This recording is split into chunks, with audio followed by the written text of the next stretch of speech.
Our speaker is Alain Delannoy, independent researcher from France. Today, he presents his talk on the topic, Is Romantic Love Universal? Is Romantic Love Innate? Firstly, I want to pay tribute to Helen Fisher. Her innovative work on the anthropology of love has been a major source of inspiration for me. I've read her books with genuine passion. They truly aroused my interest in this field. I hold deep admiration for her as a brilliant thinker. Her contributions remain a cornerstone of any discussion on love in mankind.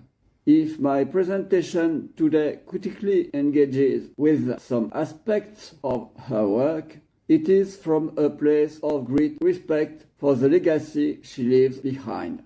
I will examine one of the most influential theories about romantic love. The idea that romantic love is a universal biological mechanism whose main purpose is to create relatively stable pair bonds long enough to raise children. Romantic love is an intense attraction toward an idealized other. It is deeply felt as coming from one's very flesh. Although it cannot be reduced to something physical, it carries with it an intense desire to fuse with the beloved. 20 years ago, Helen Fisher described romantic love as a primordial mating drive that evolved more than 4 million years ago to motivate men and women to seek, find, and keep a mating partner. This theory fits with a cross-cultural observation. In a review of a large number of societies, evidence of romantic love was found in the vast majority of them. This led to the conclusion that romantic love is a universal human phenomenon. This universality is linked to a widespread folk theory of the family.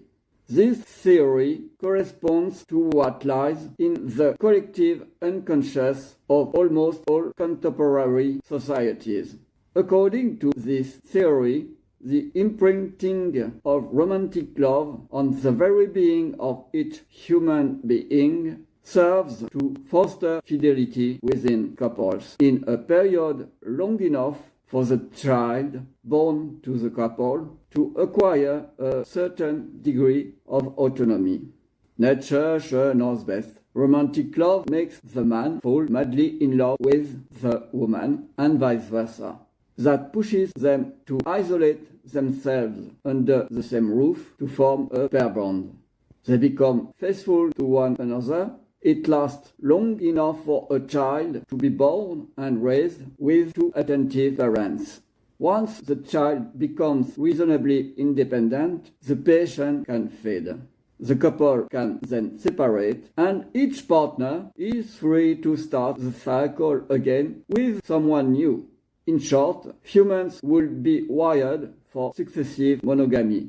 Not lifelong monogamy like gibbons, not promiscuity like chimpanzees, but a series of faithful temporary pair bonds timed just right for child rearing.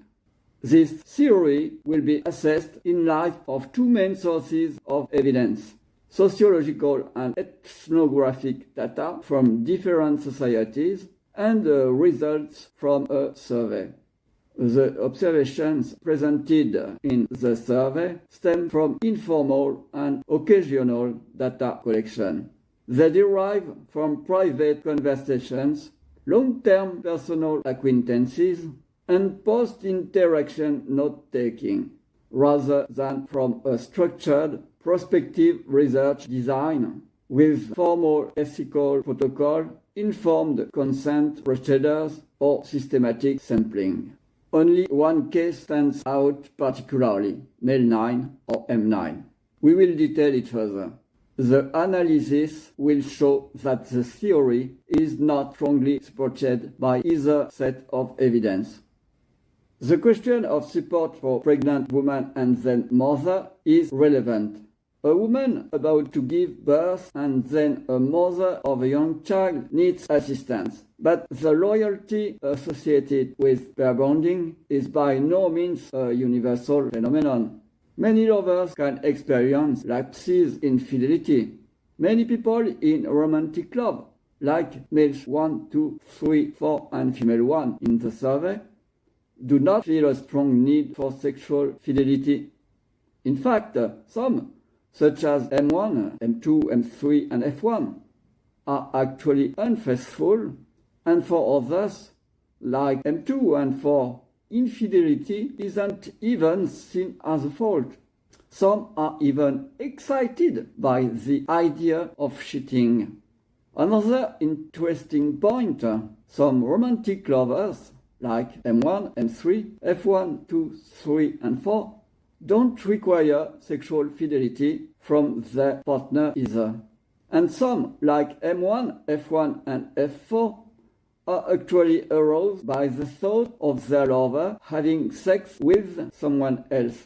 Some, such as the couple M1, F1, enjoy threesomes with their partner. A few identify as polyamorous, such as M3, and maintain several romantic love objects at the same time. Going further, when pair bonding does happen, it's sometimes not primarily driven by romantic love. For instance, M4 and 5, F3, 5 and 6 only moved in with their partner out of jealousy to control their lover more easily.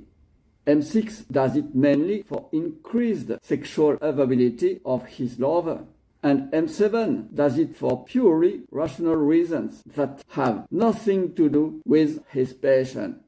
On the flip side, some people in intense romantic love, like M3 and 4, simply choose not to form a pair bond at all. In any case, among the Taita, there is no convergence between pair bonding, procreation, and romantic love. Pair bonding is neither a social nor a healthy obligation. More and more young people staying single, and many of them are happy about it, even when they still experience romantic relationship. Many young singles are more satisfied than those in couples. And if many people assume it's natural to share a bed, studies suggest we actually sleep better alone. Furthermore, if the mother needs help, this help does not have to come from the biological father of the children. In birds, which have largely inspired the ideal of human fidelity, the chicks are very often not sired by the male who devotes himself to helping their mother. In the case of an adopted child with M8, or an adulterous child, or a child conceived through assisted reproductive technology, etc., the mother's partner may not be the child's father. Rather than the father, the community can help the mother, for example, with social assistance. In several peoples, such as Ashanti, Minangkabau, Chamouly, Bororo, Nair, and so, the man does not live with his wife or wives, and therefore provides little support for them. According to the grandmother hypothesis, the maternal grandmother can help her daughter and children. Among Nair, where absent husband is not the father of the children, the mother is helped by her brothers. Among the Na, all together with the grandmother, a mother is helped by her sisters and brothers. Interestingly, long before she developed the romantic love theory, Helen Fisher herself described exactly the matricentric family system of the Na people. This system, which hominids has thought to have evolved away from over 4 million years ago, was still practiced 50 years ago in Tibet. Romantic love also appears in many situations that have nothing to do with reproduction.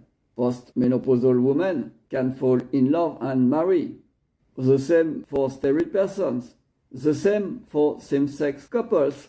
The same with the ancient Greek pederastic relationships between Erastes and Eromenos.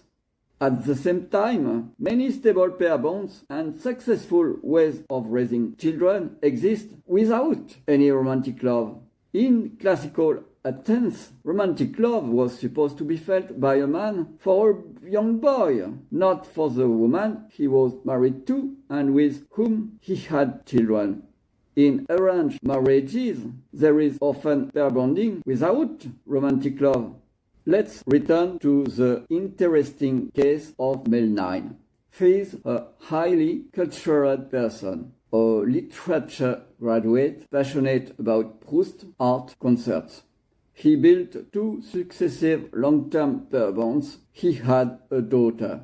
And yet, he reports never having felt any romantic love for his partners or any other girl.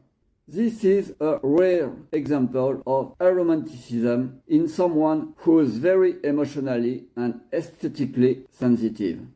We remember that no traces of romantic love were found in some societies. Well, it could be because romantic love was unknown there. After all, romantic love is absent in our societies for aromantic people such as M9. Among feral children who know even less about love than they do about sexual drive, there is no Jane for Tarzan. Finally, there is the Manus Islander studied by Margaret Mead a century ago. She compares their ethical thinking to the worst Victorian Puritanism. But it is the terror of family totems that generates here this climate of disgust for any intimate relationship between sexual partners. It is an unfortunate inevitability that forces men and women to have sexual intercourse. Love, feeling, and kindness is only possible for manus dwellers between children and their parents. There is no possibility of any sort of love feeling between man and woman. There are no love songs, no stories about lovers. The Manus case is particularly striking. A whole society that had no concept or practice of love or romantic love. And yet, Manus's descendants with no external genetic input today experience love and romantic love. This suggests that romantic love is not a biological universal that is automatically triggered. That's something that is culturally learned and fostered through stories, Hollywood movies, songs, social norms. In other words, romantic love seems to be a social and cultural construct, much more than a fixed biological instinct present in every human being. This leads to a new assumption. Perhaps romantic love is not something that just happens to everyone. Perhaps it requires active cultural preparation, repeated mental rehearsal, fantasy building, and even a kind of voluntary self-training in limerence. Without that preparation, like with M9, the somatic markers through neural pathways may be not shaped. Without their full development, even in very sensitive individuals, romantic love would be impossible. Let's sum up the key points. Stable pair bonding and successful child rearing very often occur without romantic love.